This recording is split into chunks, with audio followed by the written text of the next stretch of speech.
Welcome to Monday Morning Coffee with Inside the Firm. Each week, our hosts will be interviewing local, regional, and national business leaders to give you an inside peek into how they lead their business to success in the ever-competitive business climate. Welcome to Monday Morning Coffee. Today I have a special guest. His name is Jack Rosebery, and he is the founder of the firm Rosebery Architectural Studio, originally a small home-based practice. At its founding in 2006, the firm has expanded in ability and size to handle larger projects and development. Prior to starting his architectural practice, Jack worked with the engineering and architecture firm of Hawkins Webb Jaeger, where he was the planning director and architectural associate, and with the firm of Stephen Ray Fellman Architects as project manager. He is a graduate of New York Institute of Technology. Jack, it is great to have you on the show today. Thank you.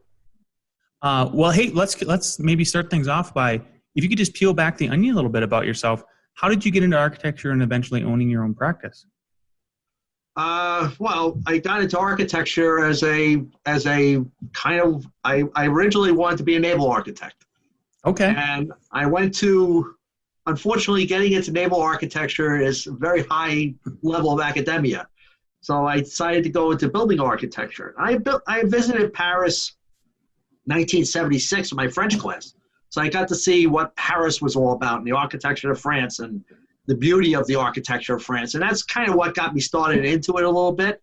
And it just evolved over time. It was, I've gone kind of a couple different directions off of that, but it's one of those things that's how I started, is basically getting involved with drafting and drawing things in drafting classes in high school, stuff like that. So it became a career path for me. Did you come from a family that was, in the building industry in any kind of way, or were you sort of the spearhead that kind of went off and did your own thing? My grandfather was an architectural model maker. He would do large-scale models of helicopters and drones and different things. He used to work for Gyrodyne here on Long Island. Mm-hmm. One of his models actually sits in the USS Yorktown in Charleston, South Carolina, a helicopter drone. He did kind of stuff like that. My father was an auto mechanic, so he was more technically oriented in the nuts and bolts stuff. So that's, I don't have somebody directly involved. My cousin's a graphic artist. We share a lot of the same passions, but as far as having somebody actually doing building, I really didn't have anything involved with that. And then how did you start your studio? Was there a client, everybody's got their own stories. Like for me and Alex, for instance, it was that we were laid off in the Great Recession and nobody was hiring. So we had to just find our own work. How did you kick yours off? Pretty much the same way. 2003, I went through a period of time where I call it, quote unquote, my midlife crisis. I was at a firm in 2002, Steve Fellman Architects. I was going to jump to another firm, and that just didn't work out. And Steve told me when he brought me back in, he was like, listen, you're here until I can't have you anymore. And to be fair, he was fair about it. He was upfront, and I said, fine. And all of a sudden, 2003, he laid me off. But he said, we gave me a couple things, tied me over, and I just started my own thing. It took a couple of years of fits and starts, really about 3 years. I joined the firm briefly to thinking I would move forward with them, and that didn't work out. So by the end of 2005, I decided I was going to do a full-time commitment to my own practice, and I called it Rosebery Architectural Studio at that time. Very cool. How did you get your first clients? Was it just connections because, where you live and people you knew, or advertising? At the time, I knew a lot of I was very involved. I was involved in the local politics of, I shouldn't say local politics. I was because of my Hawkins Webb Jaeger career, where I was director of planning. I was director of, I was an architectural associate. I had a lot of connections with expediters, with real estate people at different points. So it was essentially when I went out on my own, even in 2003, when I first got laid off and I kind of went through the fits and starts of doing my own thing, I knew all these people. I knew people who were expediters, I knew real estate people. So they started feeding me. At first, it was just documentation work, cleaning up a certificate of occupancy, cleaning up a a small addition, that type of thing. And just, it was one thing that kind of led to the other. And I got involved with what now is called Home Advisor, but was Service Magic back in the day. And I got some clients through that, and it just was one of those things that slowly built momentum over the years. But a lot of my clients are referrals. They're not so much. I'm not great at sales. I find if I go out on 10 leads, I might land one, which might be a cold calling thing, but I just never been great at salesmanship. So it's basically been, referrals, different people getting involved, contacts. I went to a political dinner about 2 years back and picked up 4 clients at the political dinner, and I knew everybody. It was like, well, wait a minute. I never thought I knew who these people were, but for all of them to show up in one evening, it was like, wow. Some of those people I hadn't seen in a long time either. So it was a very good. It was a good thing for me to do that. So as things as we move along, here I am, 14 years with Rosebery Architectural Studio, 17 years where I kind of started things, and it was one of those things that just it keeps moving forward. It's all I've been able to do is make it move forward. Yeah. That's great. That's great. Well, I mean, 14 years you've already doubled the capacity of or expectations of what typical small businesses, they usually run their course in about 7 years. There's a lot of statistics. So I would give yourself a little bit more credit. It seems like you're okay on sales, at least, to sustain that. Well, you reinvent yourself. You have to. When I started 2006 back out on my own, I wasn't sure. And I was broke, So I started back out again. And then I had a connection with Habitat for Humanities with this architect there who I'd known 20 years prior. And he brought me back to my original firm as a part-time consultant, full-time person, but I lived nearby. So it was one of those things. They knew where to find me. If they needed a couple hours here, a couple hours there was fine. And for 6 years, I helped them rebuild their practice, rebuild it. And so that was one part of the experiment. The second part of the experiment was, by 2013, I was getting a little too big for the house. It just wasn't, the work was getting bigger, the work was getting more demanding, and you feel like you never go home. There's never, when you work from home, you're always on. Yeah, there's no break. There's no break. And you have to learn to, and I do a whole bunch of things to walk away, but it's one of those things you have to move on with your career, your life, and everything else. So I had an office around Ronkonkoma, in New York, 2013 to 15. I moved to West Sayville recently in 2015 when I share offices with another architect, and that relationship started to wind down. So I may move offices next year. So it's constantly relocation, but you reinvent yourself as you go along. The different locations, what you do, what you're about, how things are moving forward. Staff changes, people change, so you kind of reinvent yourself, and that's probably why I'm stuck around. Is I'm willing to reinvent myself. Absolutely, adaptability is everything. I think that's a really great point. That honestly, and I think we're probably at about episode 200 and something with this podcast. I'm not sure anybody's ever brought that up about how to be. You need to be I used to call it a chameleon, as far as if you're a salesperson, you change your kind of attitude or kind of connect with people. But with this ever-changing business climate, what you're describing, I think, is absolutely necessary for longevity. Well, I had somebody working for me for a while who was older than I was, and she did. And I found early on she didn't have an open mind. It was one of those things. She just was stuck in her. This is how I do it. Okay. Mm-hmm. And I said, wait a minute, you work for me. You do it the way I asked you to do it. Yeah. But you have to keep an open mind and realize that every day is different than the day before. You have to be better than the day before. Okay. And what happens is that from my perspective is I went to a firm straight out of college that was an engineering and architecture firm. Okay. We were engineers before we were even architects. We didn't hire a licensed architect until 3 years after I started working there. And we were told, keep a set of dirty clothes in the car because you may go out on a survey crew one day. You are drafting surveys till we deem you ready to do site planning and architecture and stuff like that. So it was but you had direct hands-on experience with clients. You managed projects very early on. You were expected to know different things. It wasn't just, this is what you do. You're drawing. I hear architects coming out of college and they go to wherever they drafted bathroom details or elevator shaft details, stair details, whatever. And I said, that's not the way to advance. And I always felt that because of that, I have such a diverse project background, reinventing myself to what I have to be where I am is pretty easy because I've done it before.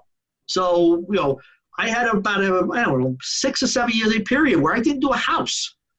In 2015, after Sandy, 2012 after Hurricane, Tropical Storm Sandy, very big designation here. Yeah.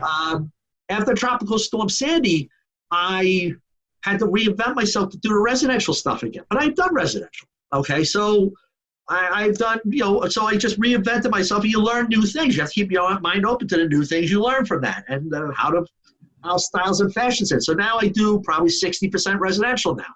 I'm not in love with it, but it pays the bills. So you have to do what you have to readapt yourself. But I know people who won't touch commercial work, won't touch residential work, won't do this, won't do that. If you don't adapt, you die. That's it. Yep. So that's 100%. You sound like you're a lot like me in the sense I like to call myself a lowercase architect, lowercase a architect. We do really cool stuff too, but we're not picky. I mean, at the end, we haven't laid anybody off. We've actually hired during this last recession. So tell me a little bit more about your experience and your work, kind of the breadth of what you've done, because it sounds like you do a variety. And I know you haven't worked extensively in New York City, but I would love to hear your perspective of what it is like to work in New York City when and if you do and when you have, and then all the way out to maybe like the Hamptons, what that's like, the differences. Culture. It's a whole different culture. You start in Manhattan and architects in the city we are architect, building inspector, we are field evaluation. Because you have to do that stuff by city law.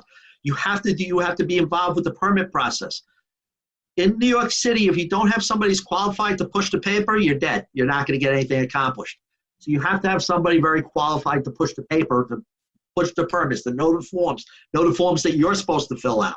Because if you fill out the wrong form in New York City, you're in trouble. Okay, So it's an experience. In that experience, that's something I enjoyed because it was one of those things that it kind of took the expediter took the pressure off because they knew what they were doing for the most part.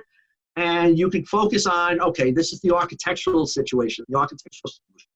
The city, as a architectural entity, is easier than Long Island. And I tell people this all the time.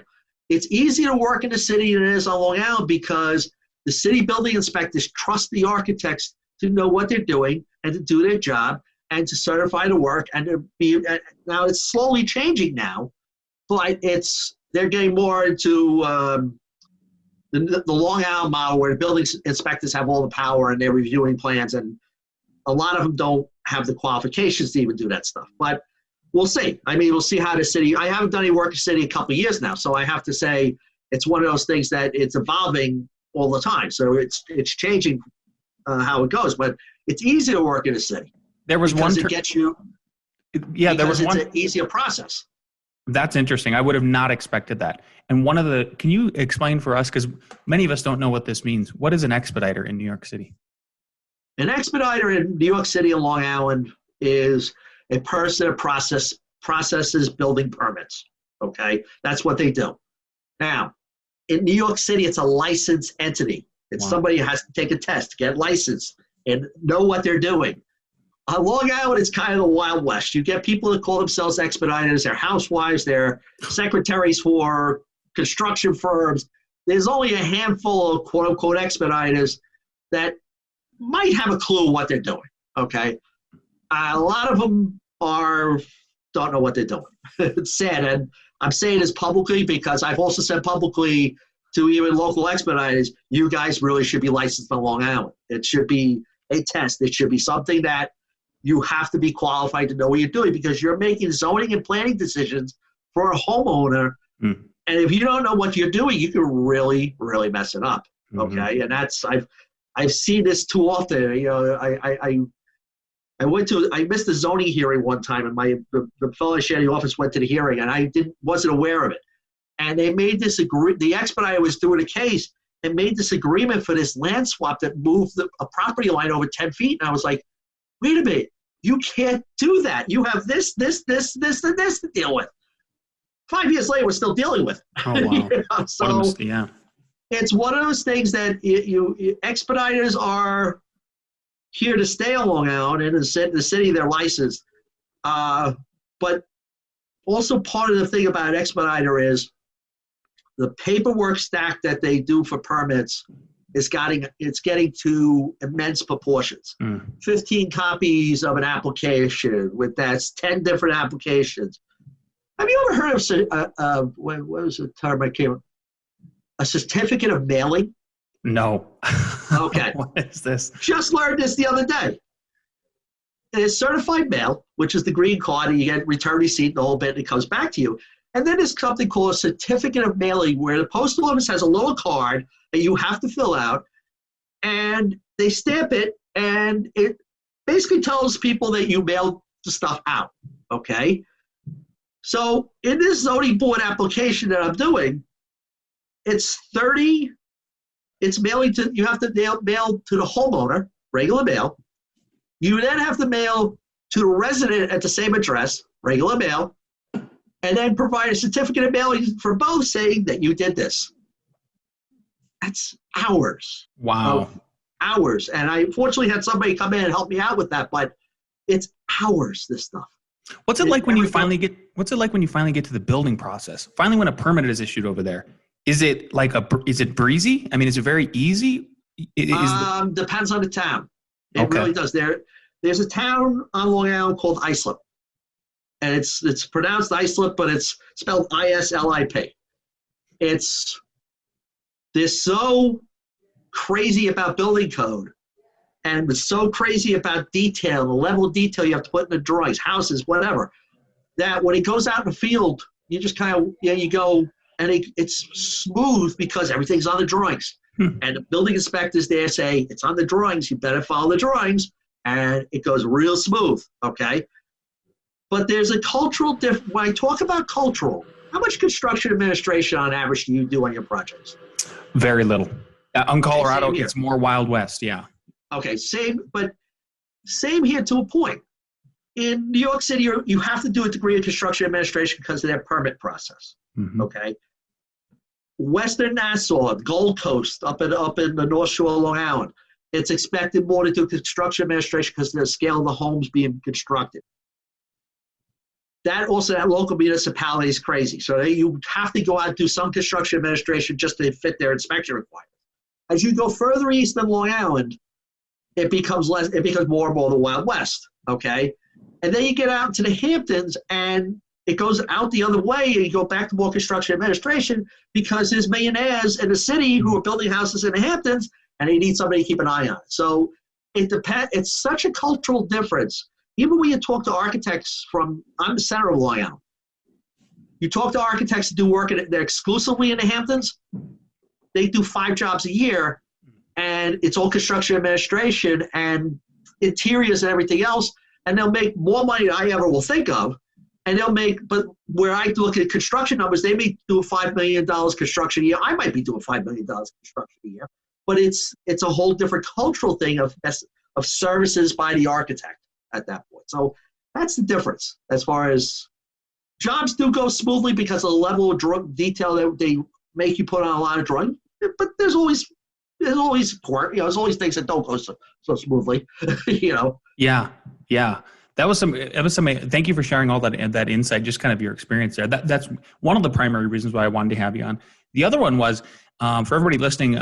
Jack and I met. We basically sat in on a lecture for the Boston Architectural College last week, and there was he brought up the fact that I don't know if it was your firm or a firm you were working with before that you've actually engaged with the Trump organization before, and everybody has all kinds of ideas about what it's like to work for Donald Trump or what it was. And I would just like to hear firsthand from somebody.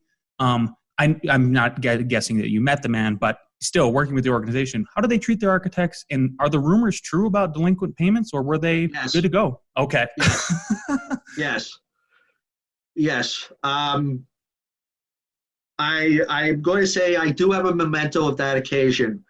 I actually have a contract, a copy of the AIA contract signed between Donald Trump and at our firm where I signed the contract on our end. Wow. So I have that as a memento. Never met the man. I met Trump. You have to understand something about Trump. Trump is a brand also. So they thought it was a good idea to stick Trump on the door and the brand of Trump, and he's a management organization, okay? His actual ownership of things isn't necessarily 100%, okay? All right, so what had happened was, and I'll tell this story, it's an interesting story, it's kind of sad in its own way. We were moving along. What happened was he was building a project. He was building a catering hall down in Jones Beach. The people who were actually building it were experienced catering hall operatives. They did really good work in the area. They knew what they were doing. They brought Trump in for branding. Okay, they responded. They wanted a request for proposal years before I got involved in it for the catering hall. But the catch was in the RFP. They said you can use the basement for storage and service. Okay. Fast forward to 2007/8. Okay. We were starting to move along the project. My father passed away about October 2007. We had his wake. And Dad was thrilled that I was working for Trump. And we got everybody together. And the project manager was working on the project, was at the wake, and we were going for a state variance with the regional codes examiner through we had to get a state variance because the state had determined that even though our occupants numbers said we only had 30 people in the basement, the state had said for whatever reason, you have 85 people in that basement. Can't do that. That's the flood ordinances, and they would refuse to. So we had to go for the state variance. The project manager who brought the project in, I know he dealt with Trump. He dealt with all the particulars. I was the code guru and all that.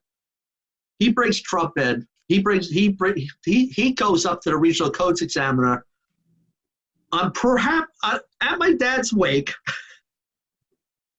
Probably the codex examiner has his own personal issues. He worked for Hawkins Webb Jaeger, didn't like the idea, and was let go in an acrimonious way.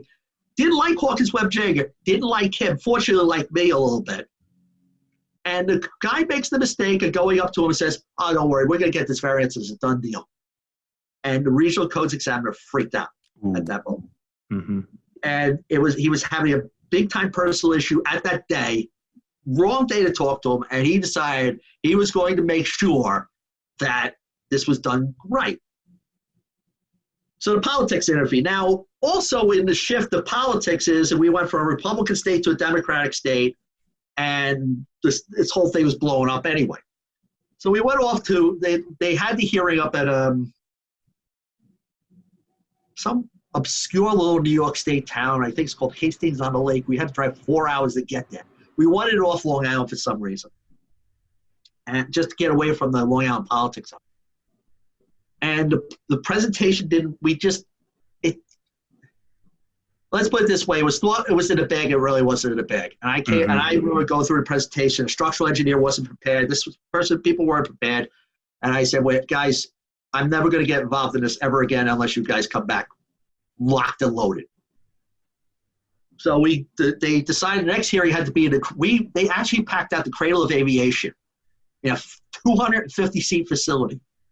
And they let the opposition, it was 4 people all drove all the way upstate and opposed the project. They had the opposition set up their own table. And this is 2007, 8, long before Trump was a politician. I don't get involved. I don't want to even get involved in politics here. I did not understand the derangement syndrome, but I saw it firsthand 9 years before he ran for office. It was Trump. It had to do with Trump.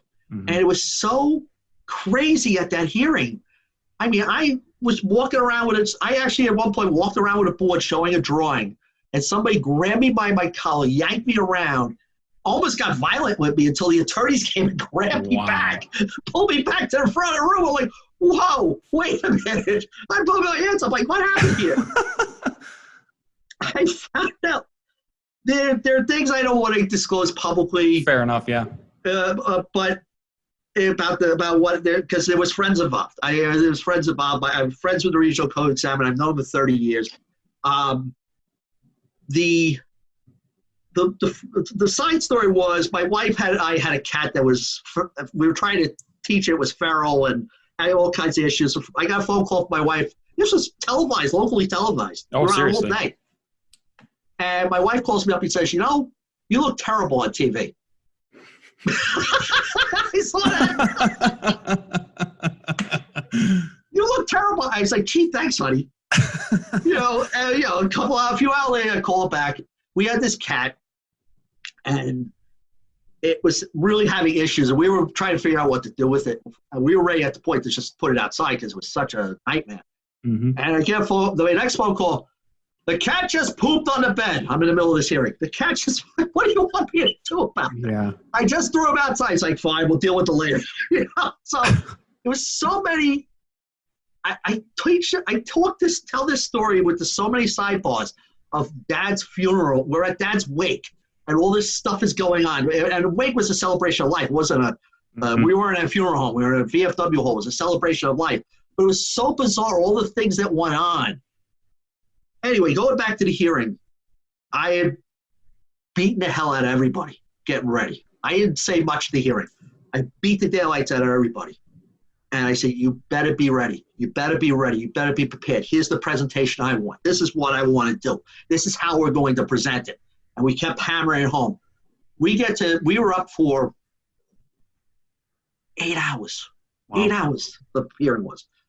Guy, the chief, the chairman of the board, who they had to bring him down from upstate because the chairman of the board here reclused himself. Comes down from upstate. He goes, listen, guys, I got to say this at the end of the hearing. He goes, this was the best presentation I ever saw. He goes, you were thorough. You were prepared. You had everything. You answered all the questions. This was the best presentation I ever saw. They wander off. Hour and a half. We're in 7:30, 8 o'clock at night. I'm talking to a pretty news reporter. I'm just talking to her. Just back. I was actually.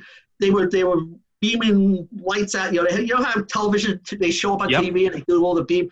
And I'm asking questions about what is this? We're just completely off the subject. Lawyers just grab me. Oh no.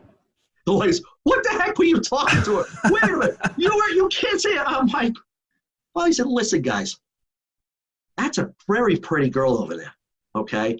I'm middle-aged, married, and if I have an opportunity to talk to a pretty girl for 20 minutes, I'm going to take it because there's nothing better to do here. Yeah. So they came back. Everybody packs in the room again. They came back, and they said, denied. That would be denied the application. Trump beat the daylights out of him in the courts. Just killed them 5 times, beat him up. And he won, and they started construction again, and Tropical Storm Sandy hit, and that was the end of that. They buried it, and they realized there was too much money after that, and that was the end of that. But he didn't pay us, So yeah. It was the death knell of that firm. At the end of the day, that was probably what that firm was. That firm had been bought out by a larger engineering firm, an architecture firm. They were using us as the architecture firm. And right after that, they basically said, we don't want you as a separate entity. We want you in the main office. So we moved from Medford to Belleville, and the commute got longer. And after a couple of years of that, I said, I can't do this anymore. Yeah. As I said, full-time responsibilities on both. The practice, them, hours, it was too much for me at that point. So here it was. Now I had to figure it out on my own. So that's that was what I did. And that's where you talked about 7 years. I'm 7 years after that reinvention. So, here I am. Yeah. Thank you for telling that story. That was wonderful. Let's move into kind of some other topics here, because one of the things you and I also talked about at that lecture was we both kind of agreed on was fees, how it all works, right? And I think that's one of the downfalls of architecture school is that that doesn't get brought up a lot. And if people, half of architects are sole proprietors, so they're going to be business owners, Right. What advice would you give to those who are considering starting their own service-based business about fees, like how much to charge, what to look for? Where do you even start? I think you have to understand you have to start off by understanding how long things take. Okay, you're going to do something that's going to take 20 hours. You have to be realistic enough to know it's going to take 20 hours. It might take your drafts for 30 hours. That's the first realization. The second thing, and this is from talking to you and other people through the Facebook community and everything else, it changes over time. If you think about it, your needs are different at 30 as they are at 50 and 70, okay? When I was 30, I had certain needs because I had a growing family. When I was 50, kids were in college. That was where I had to make maximum money. Kids are in college here. And then as I've gone through my 50s, the mortgage is paid off, the kids' college is done, and your needs aren't as great. Okay, so all of a sudden your fee structure, and I realized that my fee structure changed a little bit because where I was here, say 2003, I was 40 when I started. I needed to have I needed startup money. And then when I got to here, when I was early 50s, when the kids were in college and everything, I had to be here. I had to make a lot of money. Now I'm in my late 50s, approaching 60, and I don't have any real bills anymore. Everything's paid for. So I know that I don't take home as much as I once did, but because I don't have any bills anymore, actually, at the end of the day, I net more. You understand what I'm saying? It changes as you go, it evolves as you go along to what your needs are. Would I like to be more consistent? Yes. Okay. Do you have to adapt to the times? Yes. Are there way too many architects on Long Island? Yes. That's a biggie. Okay. I don't know what they are in Colorado. I know there's 750 licensed architects in Suffolk County alone. Okay, alone. So and you're competing with, especially on the residential side. Mm-hmm. Residential, I hear these people, well, we should charge this and charge that. And I go, yeah, because the next guy down the street who does residential might do it for half of what you're doing. You have to win that client. Okay, you have to win that person in front of you. And I tell people all the time, I'm not the cheapest. I don't deserve to be. But I want to win you over, okay? Mm-hmm. And if you accept the fact that you're going to pay me a certain amount of money, that's fine, okay? If you're going to expect the fact that you want to pay the lowest common denominator, go find somebody else, okay? Or if I can do it for that number, I'll try to work you in. That's all. It's a very simple type of work. It's, what I charge Habitat for Humanity, for example, is way less than I charge a custom home build or another type of building type. I get more satisfaction out of working for Habitat, way more, but you have to balance that work out with the higher end work at that point, So that's fees are relative. We talk about, it's funny, in the last 6 months I have more conversations with more architects about fees and whether or not we're making enough money. It really is up to the individual business owner or individual person exactly what their needs are. Yeah, I think you're spot on with that. Boil it down to your needs based on where you're at in time. And it's a snapshot, and then you need to reevaluate and then adapt, like you've been bringing up over and over again. What is one thing you would tell every small business owner? What do you think they should know if there's just one thing you could tell them when they start their practice in any kind? Think long term. Think about the extended term of where you're going, okay? The one thing I always have to keep coming back to, you're going to have a bad month. You're going to have a month that nobody pays the bills. You're not getting a retainer in. You're going to get those bad months, bad weeks, okay? You can't panic in those times. This is how you panic. Somebody comes through the door with a job, and you undercut yourself by 40% because I need to work. Not that you need to work, you need the money. Is the work there or not? You probably have work. You got to finish up the work you have in front of you so you can bill it. You always have to fight the short-term impact of, hey, I can get a check to come in this week. I can get a check to come in for 2 weeks, 3 weeks. Sometimes that happens. And then you get a whole surge of money come in and it all balances out. So you have to think longer term than a week, a month, 3 months. I think 3 months even now. I try to look at things at a quarterly basis now over a monthly basis because I think that's where you have to have faith in yourself enough to do that, okay? This year's been tough. This year's been really tough between, with the pandemic and the recession that followed and everything else. So it's really, and the payment protection loan, I think, skewed a lot of things too, where people got the payment protection loans, whether they pay them back or have to pay them back or not, they have this available capital, but did they spend it or not is a big question.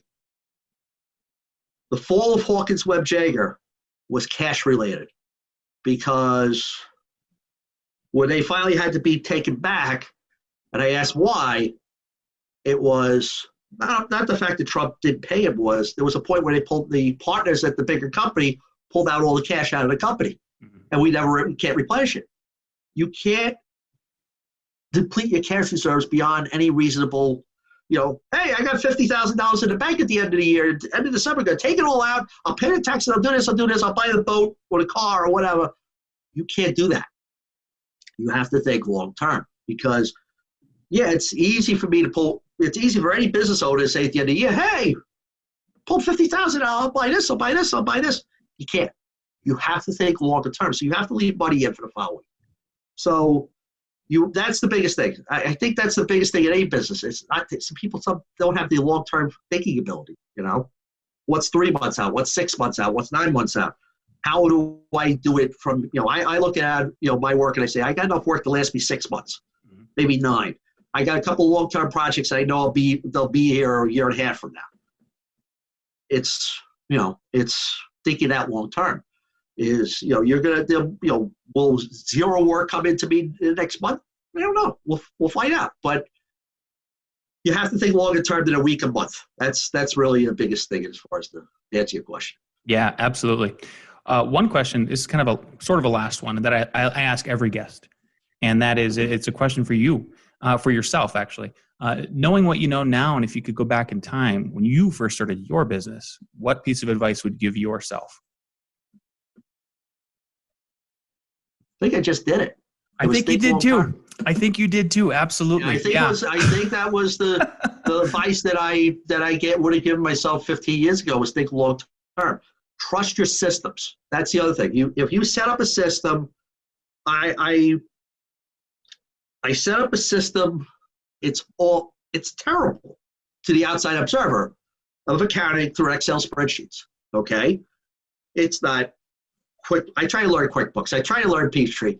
The time consumed to learn those programs and do all the database work and then try to pull in the older clients into the newer system. When you're a sole practitioner, it's impossible almost. Yeah. So you have to trust your systems. That's also true with drawings. I set up a system very early on this is how I do it. This is how I deliver. Okay.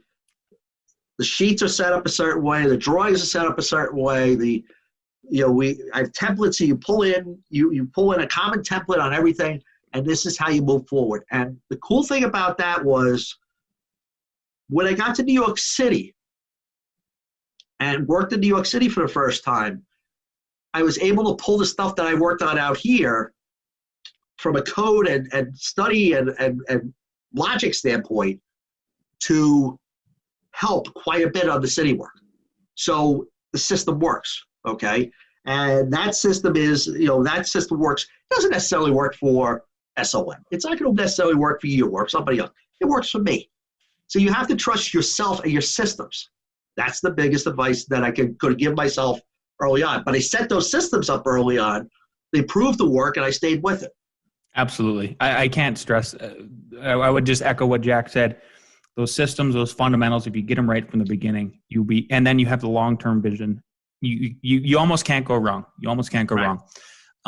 Jack, this has been wonderful. Thank you for being on today. If somebody's listening on the East Coast and they want to get in touch with you and learn about your business, or maybe possibly engage you, where and how can they do that? I have a website that's www.roseberyarchitect.com. It's in desperate need of upgrading. But there is a place where you can leave a notification there. I have a Facebook page, Rosebery Architectural Studio.